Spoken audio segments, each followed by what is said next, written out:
Samuel's wrong there, actually. Just rejection after rejection from university. But how much are you making now in your property business? Just over 15k. Yes guys, I hope you're well and welcome back to another video. So if you have been out of the loop over the last week, things have gone a little bit crazy, shall we say, just a little bit. We had our interview, our Winners on a Wednesday interview come out with Samuel Leeds. I've been speaking at some networking events. Social media has been going a bit crazy and I love it. This is a big part of the journey of me being able to help and inspire as many people as I possibly can. So thank you so much to all the people that have reached out. Thank you so much to all the people that have left nice comments. And yeah, I thought today what we'd do is we react to the Winners on a Wednesday interview. So this was a big point for me. It was very, very emotional. It got very deep, kind of going over the last year, to be honest, and what's been going on in my journey in terms of like my own mental health, looking after myself in that. I know like my personal development is massive to me. That was what my old business was in before I got into property, and being able to manage my own mental health and to be able to get into property and link the two together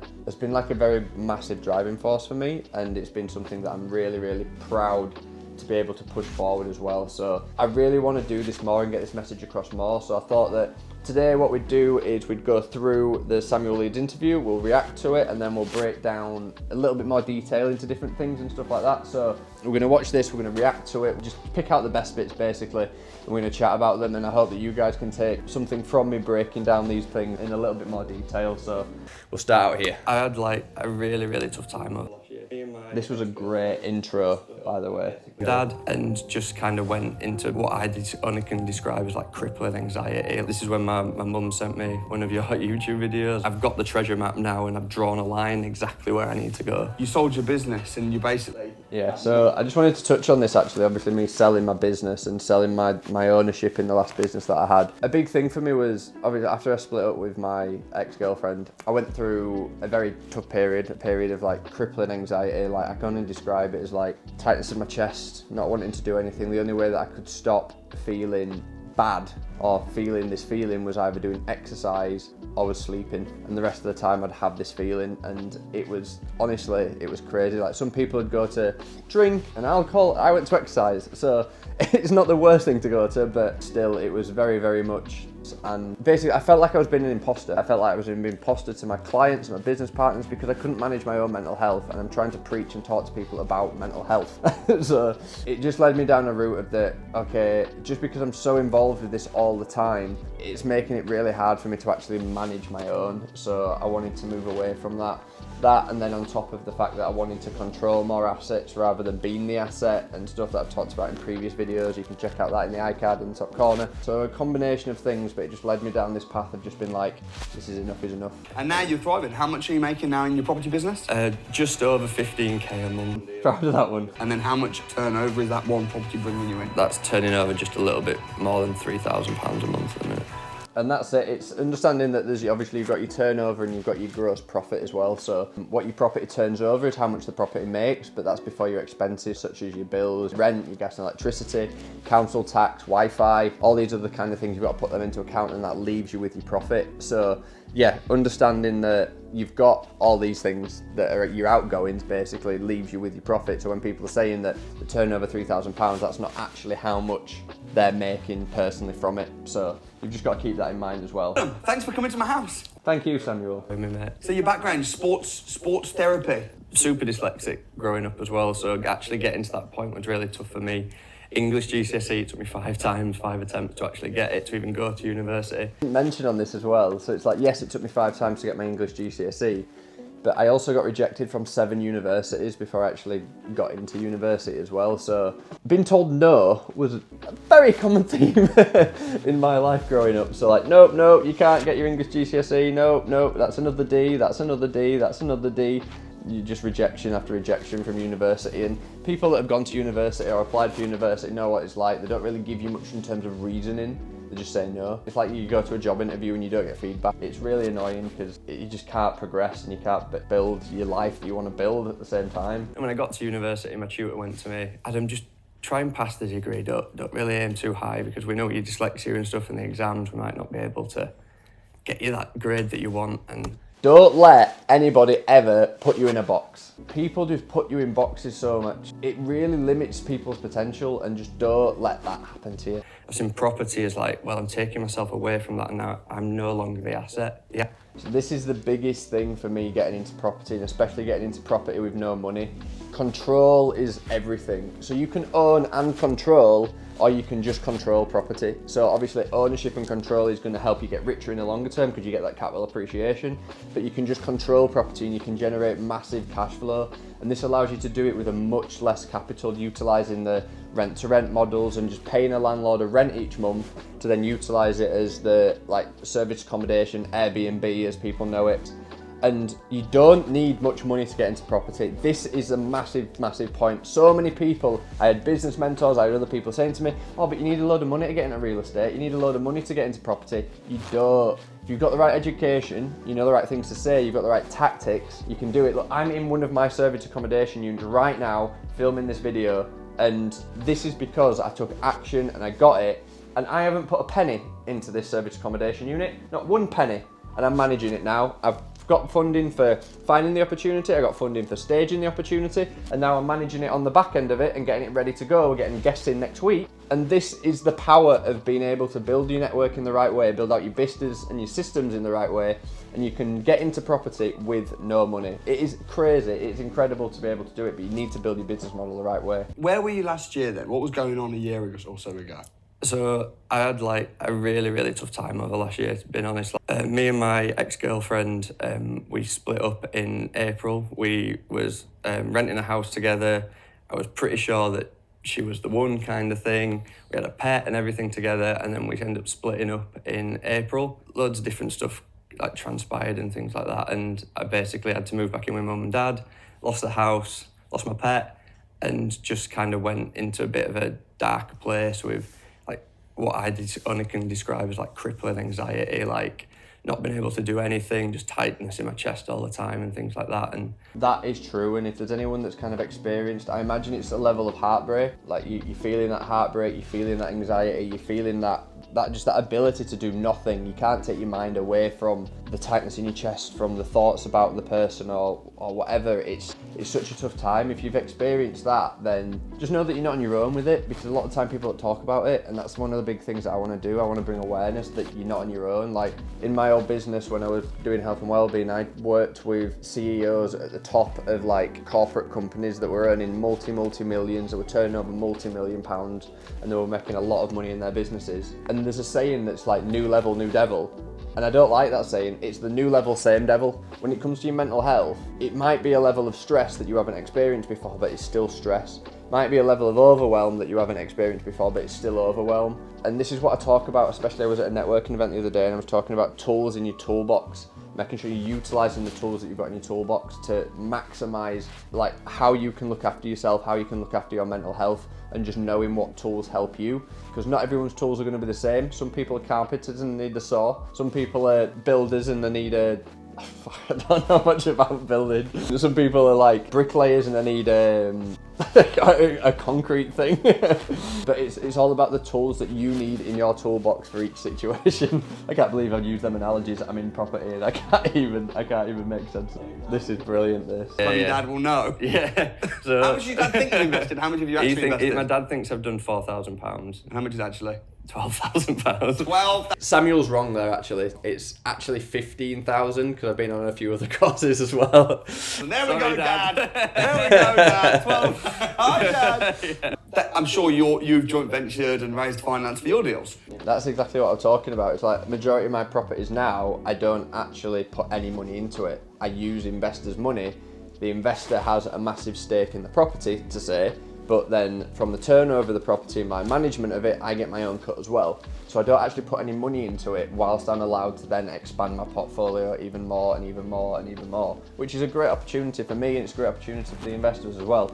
I don't care about the money right now, I care about the brand. I want to build the brand, I want people to know what I'm doing, I want it to be like really, really well known. I want to be in everywhere, I want to be on social media platforms, I want to be talking all over the place. And the more that I'm doing these kind of things, then the money's going to come in time. And I remember coming out and you had the most difficult situation. This is What brilliant, happened? this. It's crazy. So I Like messaged the guy on channel. Open Rent and he was open to the idea of it. He called me straight away and I kind of sold him on the idea to get a viewing. And then I went round to the viewing. It was crazy because the guy who was the landlord was 93 years old.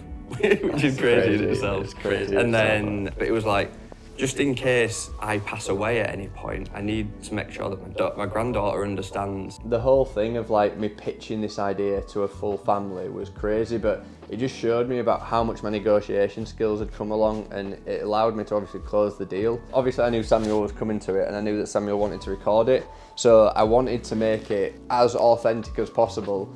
So what I said to the landlord is that Samuel's just my social media manager, so we're going to be mic'd up and stuff if that's okay. We'll just have a little bit of a chat, but I just wondered if all that is okay from your side there. And then they were like, yeah, that's fine. So we had a camera, we had microphones on, and it was great. We were able to actually do it properly. Zen. Yeah. And pitch the concept. And Dan, credit to Dan. Yeah, big shout out to Dan. A lot of people like Dan's like the quiet one behind the scenes. He's my business partner. Much love for Dan, amazing guy. And yeah, we're gonna build this brand and we're gonna scale this brand even bigger than what we're doing now. My job is bringing people to the business and working out all the kinks and speaking to people and whatnot, and like building relationships. And then Dan does a lot of the systemizing and the building the contracts and managing the guests when it comes to RSAs and stuff like that. So a massive shout out to Dan. And if you are ever in touch with us and working with us, the chances are you might actually speak to Dan as well, because he's doing more of the stuff behind the scenes. Dan, Sylvester, or Alex, my brother, all the guys are kind of working within our businesses and stuff at the minute. It's really key that you guys know that them guys are all class as well. So if you do speak to anyone and it's not me, you're speaking to someone who is amazing as well. They don't understand. I think it's all the bum buckets that are trying to do rent to rent and doing it wrong. Yes, this is massive, is that so many people out there do rent to rent and do it wrong, and this is a big key that I do actually, talking about the negotiations and stuff. I always call people out on it. If someone says to me on open rent or on when I ring up and they go like, we don't do company lets, ask them, oh, why is that? Have you had a bad experience with it before? And if they go, yeah, like do it, oh, it's not really company policy, it's like, oh, can I ask why, or can I ask what happened? And then when they dive into it a little bit more, you can be like, yes, those mother. You need to relate to them, you need to get onto their level, so it's like, oh, yeah, I know there's so many like pirates out there that kind of do it and just give this business model a bad name. There's people like myself and a few people that I work with that just do it really well, and we do it to a really high standard. Look, I can show you some of the properties that I've got at the minute, and like we put this in place and this in place and this in place, and none of that stuff happens with us. And then when you're going down that line, then you're automatically convincing them, but you're relating to them at the same time. So it works really well for it, and overcoming that kind of objection. What is it that drives you then every day? Again, going back to my past, I mentioned that when I was growing up, my dad had a lot of issues with his mental health. He was quite depressed and things like that. And see, my dad's asked me here as well, because it seems that sometimes I've painted him in a bad light, and I love my dad to bits. He is one of the most supportive people in the world. I can't thank him enough for his support throughout the process of this, throughout the last year. Even though what he went through when I was growing up, and as everybody does, like, you wouldn't judge anyone for having poor mental health or going through some hard times. So I just wanted to say, Dad, I love you. Don't worry about it. It shaped me to how I am now, which I don't want to sound big-headed by this, but I believe is a very strong, positive, driven outlook on life, and I want to make positive change in the world. I'm very grateful for that. So thank you, Dad, for that. So even though I may talk about it may seem quite negative here, even though I haven't seen any negative comments, I wanted to reiterate, Dad, you're awesome. It drove him to be in like a bit of a dark place where it never physical, but it was very like high emotions and quite like loud and shouting and screaming at me and my mum, my brother and things like that, because he wasn't in the best place mentally. But this isn't only my dad. This is so many people. This is so many parents that are out there, and I think so many people have gone through something similar. People don't talk about it. And a lot of people do go through this, and my dad grew up in an age of where showing emotion and showing vulnerability was bad. And I know that this is not too much about property, and it's more about kind of mental health and personal development, but I just wanted to reiterate that then, when in an environment where my dad was growing up, people just didn't talk about it, and that's one of the worst things, just not talking about it. I mean, they say, money doesn't make you happy, but I tell you what also doesn't, being poor. Yeah. Being poor certainly makes you miserable, because if you haven't got enough money, if you're living paycheck to paycheck and you're scraping and it's uncomfortable. Yeah, I want to change that just for myself and my family. That's exactly what drives me every day. You have your why, what gets you out of bed, what pushes you forward, and that is my why. I want to help as many people as I possibly can understand money better, be more financially illiterate, be able to help themselves more, And they always say you want to be the person that solves what you see. That is something that I've seen in my life, and I've seen how it affects people, not just mentally, but emotionally and in the family life and things like that. And it's so tough. And being on the bad side of this now, I want to change that and be on the positive side of it and make really positive impact around that as well. So what would be your best piece of advice then to someone watching this that wants to follow in your footsteps, that wants to get into property? They've got no money, they want to be doing joint ventures and rent-to-rents and deal sourcing, but they're starting with no money. What would be your best advice? So you can go watch the video if you want that advice there, but it's one of these things that it's like it's putting yourself out there more than anything. Tell everybody what you do. I've had a few instances over the last few days that has come to light where, because I've told people what I do in terms of property, how I help people, I've had some amazing opportunities potentially coming forward to me, and I just want to be able to facilitate these opportunities more and more and more. So the more I can do that, the better, and I can't wait to keep progressing with it. But again, it's because I put myself out there on social media. I tell everybody what I'm doing, and because I keep continuing to do that, that's why I'm able to be in this position where people are coming to me with ideas and I'm able to go yes or no, because I'm telling everybody what I do. Everybody knows. Do it. How does it feel to be on the other side? And now probably have people watching this YouTube video thinking, 15 grand a month? Yeah, bullshit. I don't know if people think that I'm lying about that. I don't know. But yeah, it is so weird being on like one side of it and then being on the other side of it, of like being sat there not really earning anything. Crash course that cost me £1 to go to, questioning whether I can go to a training for £2,000 to then spending £12,000 on education. Like, it's crazy, like the difference that your life can take and how you can change your life. I mean, I'm gonna wrap it up there, guys, but just the whole interview, the whole process of going down to London, seeing Samuel's house and doing all of that, it was amazing, and just being able to get to know people and being in that circle of really wealthy people and people that are killing the game in property is so valuable. So it's changed my life, and if you do want to go and you do want to do it, then obviously you can just search Samuel Leeds and you can find it. But his training has really changed my life, and it's been really, really positive for me. I've like watched other people on YouTube, I've been to other people's events and stuff, and some of the events that I've been to have been incredible, and like not just Samuel's events, but the network that Samuel's put onto me was the energy at the courses, the vibe that everything was going on was just so good that it really drew me in. But yeah, it's incredible. If you want to watch the full video, that will be, I'm sure I'll put it in the iCard going throughout the video, so you'll be able to click and watch that. The link to it will be in the description as well. You can hear the full interview, and yeah, hopefully you guys have enjoyed. If you've got any videos that you want me to cover, I'm going to be doing some stuff soon on tips for rent-to-rents and tips for negotiations and tips for closing landlords and different things like that, and I hope that you guys enjoy. So if there is anything in particular you do want me to talk about, you do want me to discuss or give some tips about, then do let me know in the comments below this video, and please subscribe, hit the notification bell. If you would like the video, that would be absolutely incredible, and I will see you very soon, guys. Have a good day. Speak to you later.